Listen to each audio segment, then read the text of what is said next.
शिक्षक साथियों नमस्कार, मैं हूं नारायण पटेल आपके अपने चैनल पे। मिशन प्रेरणा प्रश्नोत्तरी आधारशिला एवं मिशन प्रेरणा। तो यहाँ पर हमने नवनियुक्त शिक्षकों के लिए 12 प्रश्नों का चुनाव किया है।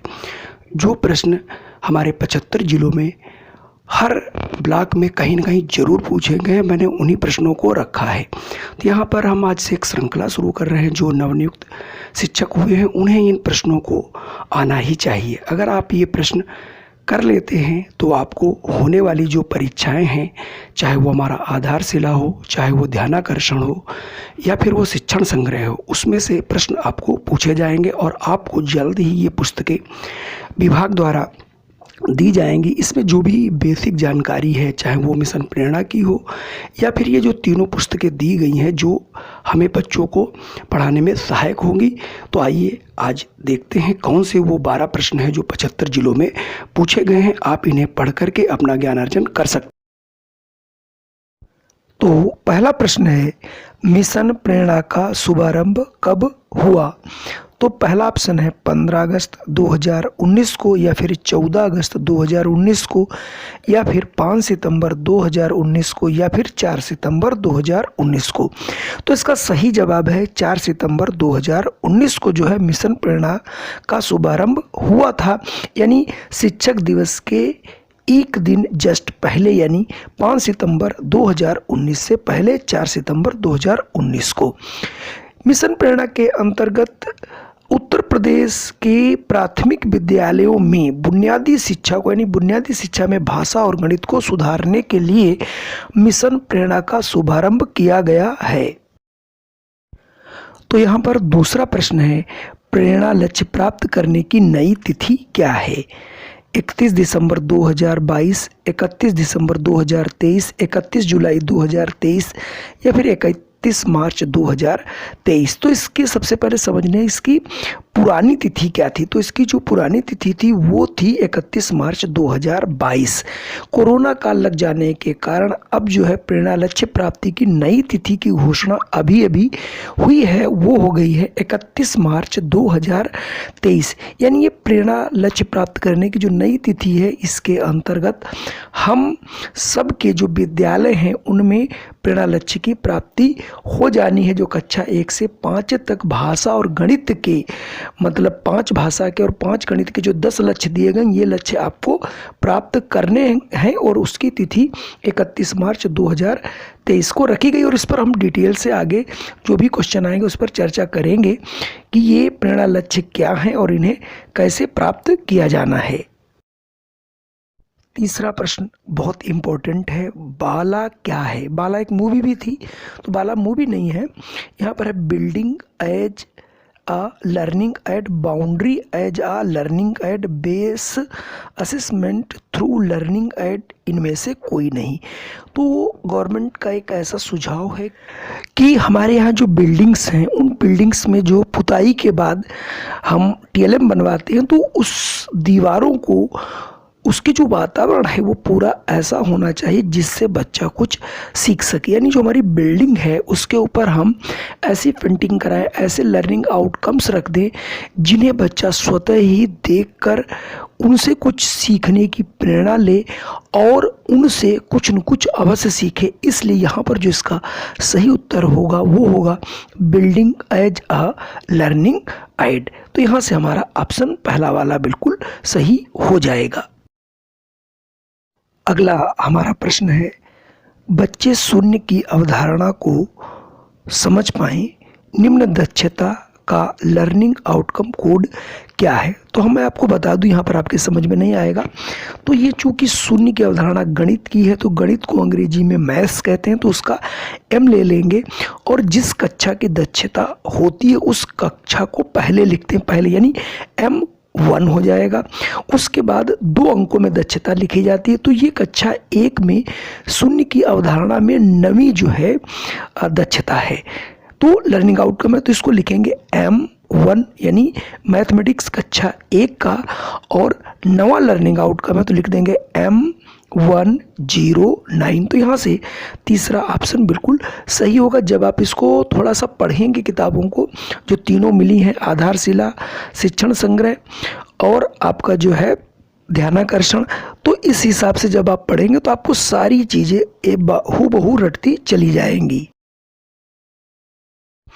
अगला हमारा प्रश्न है, निम्न में से कौन सी शिक्षकों की स्वमार्गदर्शिका है? शिक्षण संग्रह, शिक्षक डायरी, अध्यापक उपस्थिति पंजिका, पत्र व्यवहार पंजिका। तो इसका सही जवाब है, क्योंकि सभी लोग ट्रेनिंग करके आए हैं, जो शिक्षक डायरी होती है वो शिक्षकों की स्वमार्गदर्शिका होती है।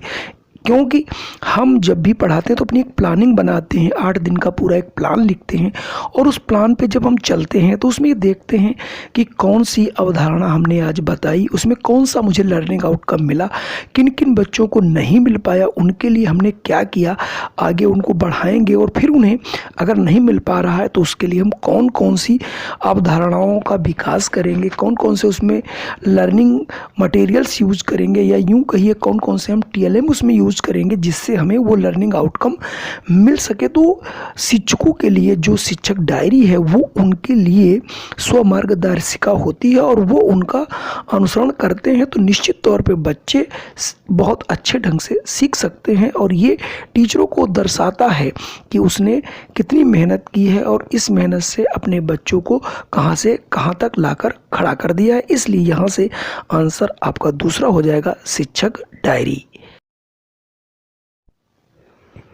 अगला हमारा प्रश्न है, फाउंडेशन लर्निंग शिविर की समय सारणी में कुल कितने वादन होंगे? यहाँ पर बात कर रहा है केवल फाउंडेशन लर्निंग जो शिविर चलेगा उसका जो वादन होंगे, केवल उसमें 2 वादन होते हैं। पहला भाषा का होता है और दूसरा गणित का होता है। और ये दोनों वादन जो है काफ़ी समय के लिए, यानी ये आपके जो है 1.5 घंटे के होते हैं, अर्थात ये 90 मिनट के 2 होते हैं। तो यहाँ से फाउंडेशन लर्निंग का जो शिविर की जो समय सारणी में कुल कितने वादन होंगे, तो इसका सही जवाब होगा 2 वादन होंगे, पहला भाषा और दूसरा गणित का। अगला प्रश्न है, फाउंडेशन लर्निंग शिविर में प्रत्येक वादन कितने समय का होगा? 45 मिनट, 60 मिनट, 75 मिनट या 90 मिनट? मैंने आपको पहले वाले प्रश्न बताया था कि 1.5 घंटे होता है, 1.5 घंटे का मतलब 90 मिनट, अर्थात यहाँ से चौथा वाला ऑप्शन बिल्कुल सही होगा। अगला प्रश्न भी बहुत बार पूछा गया है कि मिशन प्रेरणा का स्लोगन क्या है? उत्तर प्रदेश, उत्तम प्रदेश, हमारा प्रदेश, प्रेरक प्रदेश, उत्तर प्रदेश, शिक्षित प्रदेश, उत्तर प्रदेश, प्रेरक प्रदेश। तो यहाँ पे हमारा चौथा ऑप्शन बिल्कुल सही होगा, उत्तर प्रदेश, प्रेरक प्रदेश। ये मिशन प्रेरणा का स्लोगन है। अगला प्रश्न बेहद इम्पोर्टेंट है, ELPS में L का क्या अर्थ है? तो L का अर्थ मैं बता देता हूँ, ये गणित के सीखने का क्रम है।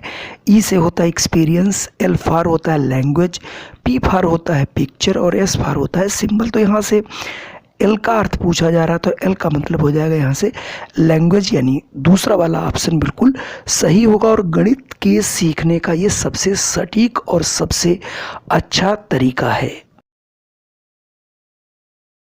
अगला प्रश्न बेहद इम्पोर्टेंट, मिशन प्रेरणा में गणित और भाषा के कितने लक्ष्य निर्धारित हैं? सभी को पता है, कक्षा 1, कक्षा 2, कक्षा 3, कक्षा 4 और कक्षा 5 भाषा के 5 हैं।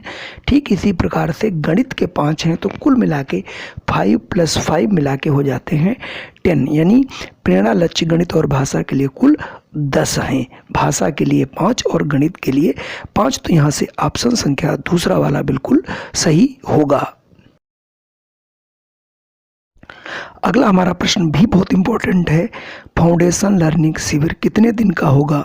20 दिन, 30 दिन, 40 दिन या फिर 50 दिन? मैं आपको बता दूं, भाषा और गणित के लिए फाउंडेशन लर्निंग शिविर चलेगा जो कि 50 दिन का होगा, या फिर इसको हम लोग 7 सप्ताह कहते हैं। दोनों क्वेश्चन बहुत ज़्यादा पूछे जा रहे हैं, तो इसका आंसर हो जाएगा 50 दिन। अगला प्रश्न है, प्रेरणा तालिका को कौन प्रमाणित करेगा? संबंधित विषय का अध्यापक, प्रधानाध्यापक, अकादमिक रिसोर्स पर्सन या खंड शिक्षा अधिकारी? तो इसका सही आंसर हो जाएगा प्रधानाध्यापक, क्योंकि प्रेरणा तालिका जो संबंधित अध्यापक भरेगा और उसे समय समय पर ARP, खंड शिक्षा अधिकारी और प्रधानाध्यापक लोग भी इसको देखेंगे, लेकिन जो उसका प्रमाणीकरण होगा वो प्रधानाध्यापक का होगा, क्योंकि वही विद्यालय में रहता है जो कि सभी क्लासों के बारे में जानता है और सभी अध्यापकों के द्वारा प्रमाणीकरण किया गया, उसके बाद वो प्रमाणित करेगा वास्तव में वो सही है अथवा गलत है। तो साथियों, ये थे हमारे आज के 12 प्रश्न। इन 12 प्रश्नों को आप देखिए, और अगर ये हमारे प्रश्न पसंद आए हों तो कृपया हमें इन वीडियो को लाइक ज़रूर करें और अधिक से अधिक अपने साथियों के साथ शेयर कर दें। और अगर चैनल पे पहली बार आए हैं तो कृपया इसे सब्सक्राइब कर लें। इस प्रकार के वीडियो हम बनाते रहते हैं और आपको नॉलेज देते रहते हैं। तो आज का वीडियो ये कैसा लगा, इसके अपने कमेंट हमें अवश्य लिखिएगा। फिर मिलते हैं एक नए वीडियो के साथ। जय हिंद।